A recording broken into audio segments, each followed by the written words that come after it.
It was a hot one today, ladies and gentlemen. Um, hello. It's been a minute.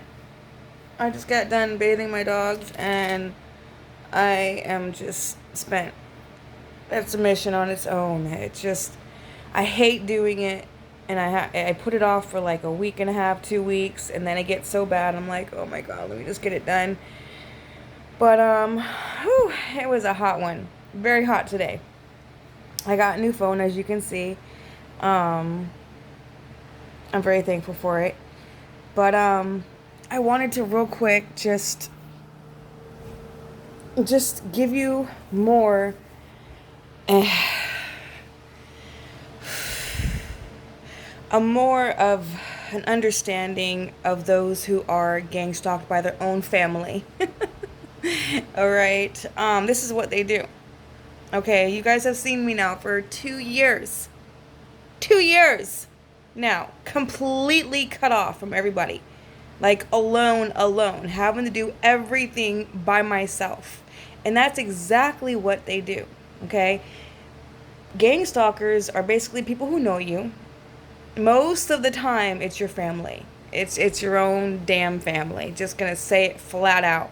All right? What they do is they basically just talk shit about you. They just talk mad shit about you. They tell your friends, they tell your coworkers. If you try to find a job, they'll go to that job and tell that job certain things about you so they don't hire you, like, or they fire you for whatever lame reason. But nobody comes and tells you because they're all like, "Oh, well, don't tell her. She'll get upset. She'll get really upset and she'll come after you basically." Like making it sound like I'm some crazy criminal, like if I find out that somebody was talking shit about me or whatnot to you, that I'm gonna come after you too, or whatever it is. It is all a circle. It's just a circle of nonsense. All right, and that's what they do is that they work together, and then they start doing the smear campaigns, which is they're getting other people involved who don't even really know you, but they're gonna run with the lie because it's easier. Okay, plus they get money. All right, they give them some money, or like they bribe them, or they like, hey, I'll pay you this if you just, you know, basically don't help her, don't go near her, tell everybody she's a bad person, tell everybody he's a criminal, he's this or that. Like, it's coming from your family. So of course people are going to kind of believe that, right? Because they think that your family knows you. So that's how it works, is that they get you completely cut off from everybody. Any kind of help, gone. Do you know how many freaking people I have seen that were IHSS workers that came to my Facebook page, kept looking at my stories, popping on my Facebook page, but when I put out there that I would like to hire another IHSS worker, even went into a group with IHSS and asked, hey, I need another worker. I got one response saying, hey, I know somebody in Santa Maria. After that, it was crickets. Nothing. Nothing. And that's exactly what they do. Okay? They don't help you. They don't check on you because they want to believe a lie that your family told about you, even though it's just completely out of this world, not true. And they're too scared to come and talk to you about it and ask you, hey, is this true? Because they were told that if you talk to her or him about it, they're going to be mad and they're going to be coming after you and trying to harass you and stalk you and make you lose your job and all that stuff. Big fat fucking lies. And that is exactly what happens to a lot of people who are gang stalked. They get isolated. They get cut off from any kind of help, any kind of support, any kind of understanding, any kind of truth. Because people want to believe a lie that a family member is saying because, oh, that's your family. They must know what they're talking about. It must be true. Even though it's far from it. So, that is why I really have not had the help that I really deserve to get. I can't hire another IHSS worker because every time I go and look for one, they're not there. They ignore me. They don't respond. Like that. It's just the way it is when they want to believe a lie about you. And it's really funny because some of these people I know personally, and I'm like, you really went with that lie. After you knew me personally, you know who I am, you know the kind of person that I am, how much love I give, how much time I give to other people and whatnot. Anybody called me up and needed help, I was there, you know? But now you want to turn around and backstab, basically, and believe my family or a family member or whatever, whoever it is in your family that has now spread this lie on to other people as well as your friends. That's why my parents or my mom was always like, or my mom and my two younger sisters are always like, who are your friends? Where you live at? Da, da, da. Where do you work at? Because they want to be able to call them up, talk shit about me, and get me fired, laid off, not be able to get hired for any jobs back in the day, not to get the help that I need now with IHSS, because any person that I hire, they're going to go and call and tell them, hey, don't go work for her. Don't do it. She's this, she's that. And then if you talk to her about it, she's going to get mad and then she's going to come after you. Do you see the audacity in that? Do you see the absolute pure chaos to it? And that is why a lot of people end up suicidal, or they end up just completely homeless, drug addicted, alcohol, drinking their lives away, because there's nobody that really would take the time to figure out if the fucking shit was a lie or not. They got a little bit of money, or they went with the lie because they're scared, basically. And it's just shameful. It is shameful. Because I know a lot of people that knew me personally before my family started spreading all this bullshit about me. You knew who I was. And you still ran with the fucking lie. You still took that lie to other people as well. And so, yeah, that's why I understand a lot of people who are being gang stalked or who are being attacked by their own family end up ending their lives. Or end up becoming an addict, homeless on the streets, And then the family doesn't have to worry about them because there's nothing to fear. Like, that person doesn't have money, doesn't have stability. They're not going to come after them and hold them accountable for anything because they can't. All right? And that's exactly how gang stalking works. It's to isolate the targeted individual. It's to isolate them so much and put them down so much and cut them off from any kind of help, any kind of support. For 2 years, 2 years now, nobody has reached out to me and asked me, hey, are you doing all right? Is there anything I can do to help?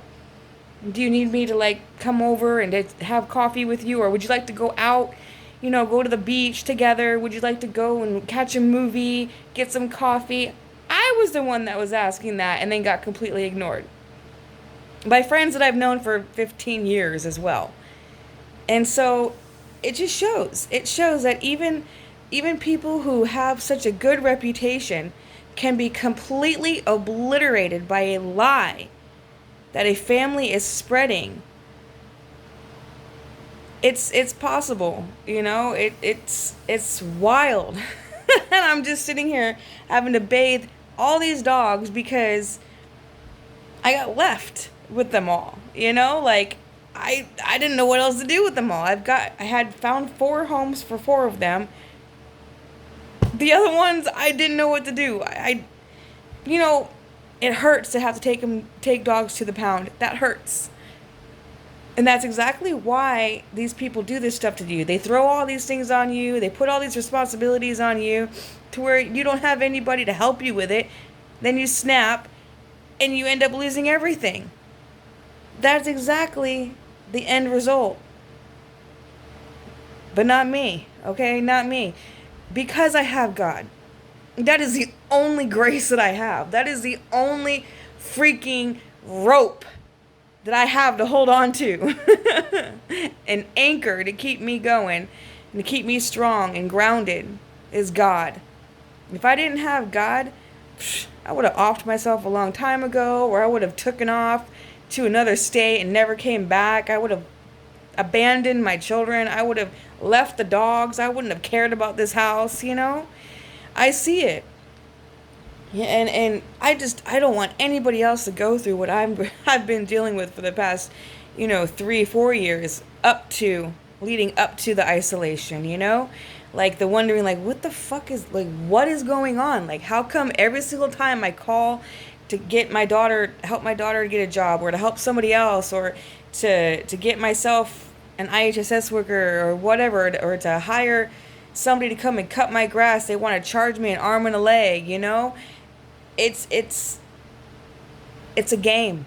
It's a tactic to drain you financially, emotionally, spiritually, physically, just completely drain you to where you have no strength left to keep going, let alone take these people to court and hold them accountable, or to build your case to be able to press charges, you know? Like, I can see why this is so easily just it's not taken care of. Basically, it's being swept under the rug. It's not being taken care of. And even, unfortunately, police officers, medical professionals, organizations that are meant to help those who are in poverty and those who are struggling to survive are being paid off or bribed to stalk and to stop someone from receiving the help that they need, so that that person can't be stable enough to finally realize what is going on, and then hold those people accountable through court systems, like taking them to court and whatnot. All right? So that is the reason for it. Because of the fact that they do it to their family members, because they know that there's something that that family member has that is a gift, or it's all about money. Mainly about money. Come on, you guys. Mainly about money. Some kind of big inheritance, some kind of freaking thing that maybe my grandfather left me, or my real parents left me, and they knew about it the whole time, and they just didn't want to tell me because they wanted it for themselves. Now, I've dealt with this, or not me, Dylan, I've heard about this happening to the other side of the family with my adopted father. His family, when my grandfather passed away from mesothelioma, the whole family was like, oh, we want this money, we want that inheritance, we deserve it. They were freaking fighting over that shit. And then in my book, I remember writing about how my mom even said, well, I don't want to hire a dog walker for my grandfather because that's going to mess with my inheritance after he dies. Do you see how low that is? That is so low to do that to somebody that you love, that loves you. A parent, even. I was surprised that she had said something like that, or did something like that, or whatever, like, that's what it is. It's all about money, greed, power. You're jealous because of whatever gifts that person has in the family. So you get the whole family to go against that person. You start spreading a whole bunch of lies. You pay people to do smear campaigns and and spread lies about you throughout the community. I've had freaking, like, a couple of lodges. I'm not going to say exactly who, but like the little lodges that you go to, that are little cliques, the groups, the clubs. I've had them even attack me for no reason over taking my kid to a pool. Like, I saw it, but I was wondering, like, what the fuck is going on? Like, what is this?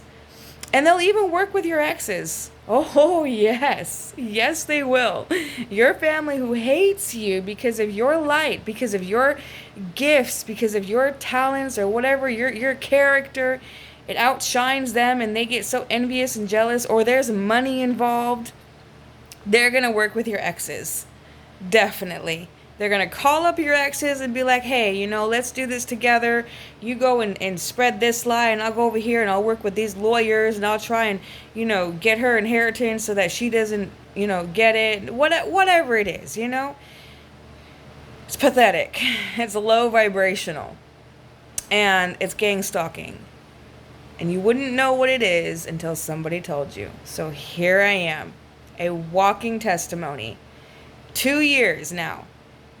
We're in April. Yeah, 2 years. 2.5 years since I broke up with my ex.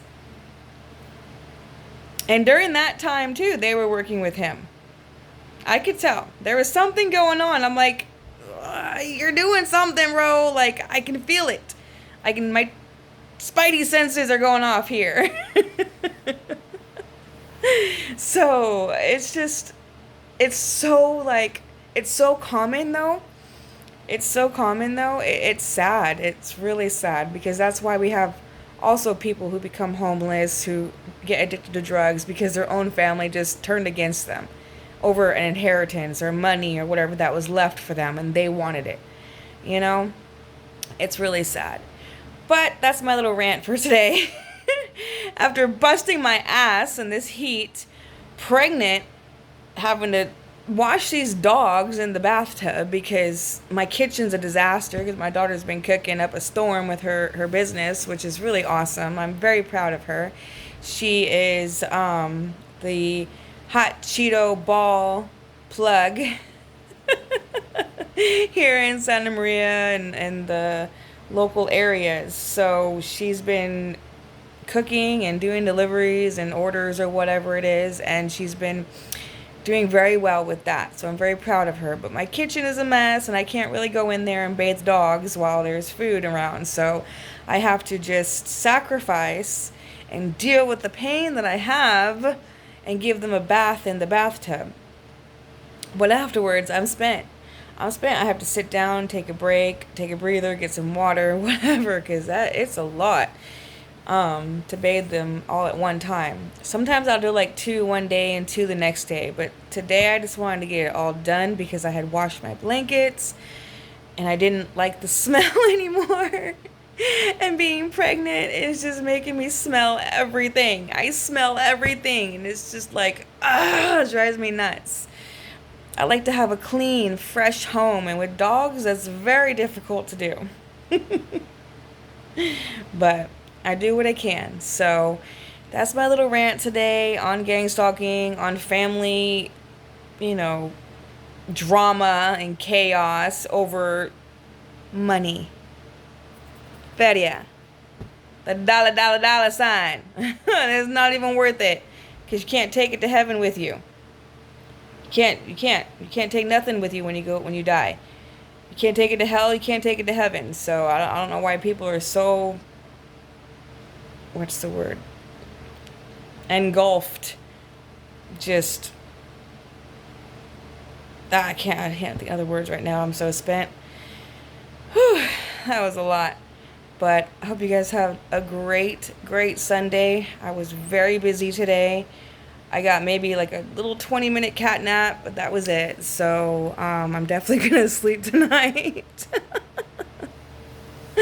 But keep your prayers up. Please pray for me. Send some help because I'm getting burnt out here. And plus, oh my God, like I called somebody to bathe, like a dog bather, a mobile dog bather to come to my house. $60 a dog. I'm like, damn, that's a lot. But they cut the nails, clean the ears, the teeth, and all that, which I get. But I am not made of money to be able to do all that. 60 times 5. 5, 10, 15, 20, 25, 30. That's like $300 for one day of just bathing dogs who get dirty a week later. Plus, we don't have grass in my backyard. It's just crabgrass and dirt. And so, yeah, it's a pattern. It's a cycle. But I love my dogs very much. They keep me going. It's just, bath day is a mission. So, hope you guys are out there having a wonderful day, staying cool because it is getting very warm. And keep me in your prayers, please. I need them. All right? Peace.